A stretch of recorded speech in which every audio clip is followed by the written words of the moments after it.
Suite à la vidéo sur la pensée positive, j'avais maintenant envie de vous apprendre à prendre de la hauteur. Bonjour à tous, je suis Véronique Chaput, sophrologue, praticienne en hypnose et psychosomato-énergétique. Et avant d'arriver à l'utilisation peut-être plus fluide de cette pensée positive, en tout cas de la programmer avec qui vous êtes et de l'harmoniser avec vos ressources personnelles, c'est utile de pouvoir prendre ce que l'on appelle de la hauteur, c'est-à-dire prendre de la distance par rapport aux événements. Quand il nous arrive quelque chose de désagréable, vous cassez votre lave-vaisselle, vous avez une panne de voiture, vous avez du retard dans le travail ou quel que soit ce qui vous arrive, ça peut être intéressant d'aller chercher ce petit bout de lumière qui ne s'écroule pas autour de vous.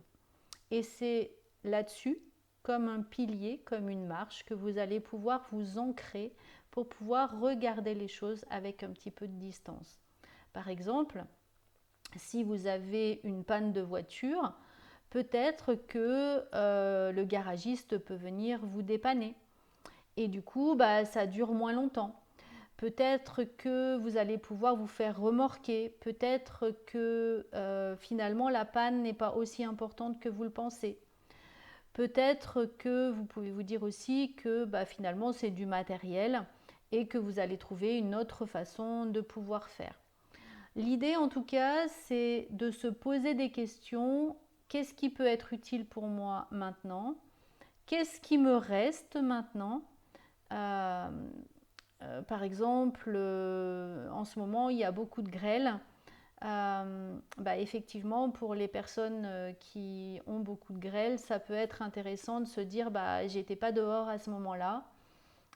Peut-être de se dire c'est que le toit de la voiture qui a pris, ou de se dire effectivement euh, voilà, je vais devoir acheter mes légumes différemment. Ça ne veut pas dire que ça ne va pas être désagréable pour vous.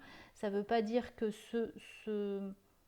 ces mouvements que vous allez vivre à l'intérieur de vous vont se passer plus facilement, mais vous allez trouver un petit peu plus de fluidité et d'aller chercher toutes ces ancres, tous ces points d'appui positifs que vous avez déjà dans votre vie. Par exemple, finalement, je vais peut-être augmenter mon temps de travail.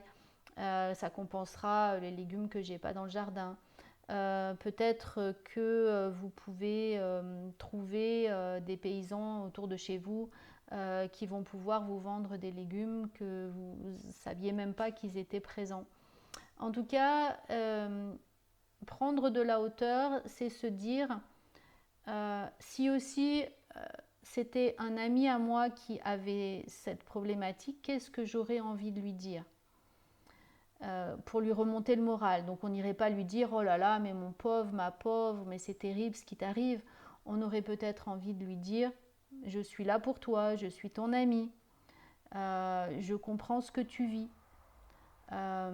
Et puis au fur et à mesure que c'est possible de l'entendre, parce que sur le moment immédiat, c'est pas facile à entendre et c'est pas entendable, mais ça peut être ah finalement tu as réussi à faire ça, tu as surmonté ça, tu as pu vivre ça différemment, tu as trouvé des solutions, tu es très forte pour pouvoir passer ce moment-là, de pouvoir encourager. Et c'est ce que vous pouvez faire à vous-même. De voir un petit peu tous les challenges de la vie comme si vous les regardiez et se dire dans 5 ans, dans 10 ans, qu'est-ce que je vais garder de ça? Qu'est-ce qui va m'atteindre encore? Comment j'aurai envie d'en parler dans 5 ans ou dans 10 ans? Et ça va pouvoir vous donner un nouvel élan, vous permettre de vous accrocher. Et j'ai bien conscience que des fois les racines elles sont un petit peu faibles, mais c'est important de se cramponner à ces racines pour pouvoir traverser le tumulte et continuer à avancer de cette manière-là. Et puis au bout d'un moment, quand on prend le rythme de faire ça, ça s'ouvre un petit peu plus, et un petit peu plus, et un petit peu plus. Donc l'idée, bien entendu, c'est quel que soit que vous vivez. Les moments peuvent être difficiles, peuvent être contraignants, le désagréable peut être ressenti, mais gardez toujours à l'esprit que derrière, il y a toujours un espace de sérénité, un espace de calme.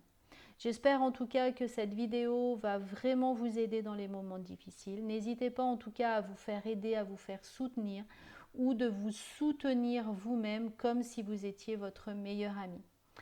Merci de pouvoir liker la vidéo, de la partager, de vous abonner à notre chaîne et je vous dis un grand merci et à bientôt.